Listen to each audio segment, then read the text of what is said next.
لبيك اللهم لبيك لبيك لا شريك لك لبيك إن الحمد والنعمة لك والملك لا شريك لك۔ السلام علیکم، کیسے ہیں ویورز؟ آپ لوگ سب خیریت سے ہیں؟ آج ایک نئی ویڈیو کے ساتھ میں ہوں آپ کے سامنے وسیم احمد۔ یوم العرفہ کا جو دن ہے یہ اسلامی کیلنڈر کے حساب سے 9 تاریخ ہوتی ہے، تو ہم اس کو آبزرو ایسے ہی کریں گے کہ ہمارے علاقے میں جس وقت اس تاریخ کا جو ہے وہ دن شروع ہوتا ہے اس دن یہ یوم العرفہ ہوگا۔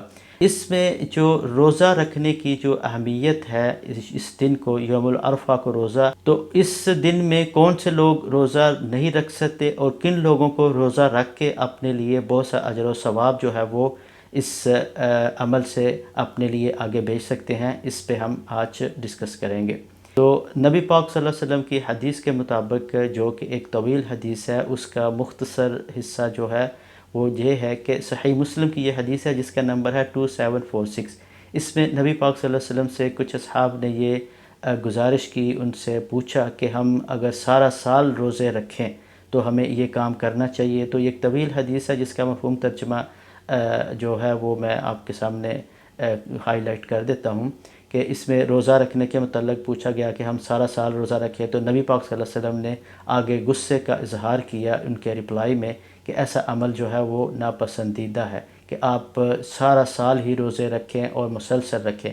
تو اس حدیث کی جو آخرت میں نبی پاک صلی اللہ علیہ وسلم نے پھر جو ہمیں بتایا کہ اگر آپ روزہ رکھنا چاہتے ہیں تو یوم العرفہ کا روزہ رکھیں، اور میں امید کرتا ہوں کہ اس دن روزہ رکھنے سے اللہ سبحانہ تعالیٰ کی رحمت اور اس کی جو برکت سے آپ کے اگلے سال کے اور پچھلے سال کے جو گناہوں کا کفارہ ہے وہ ادا ہو جائے گا۔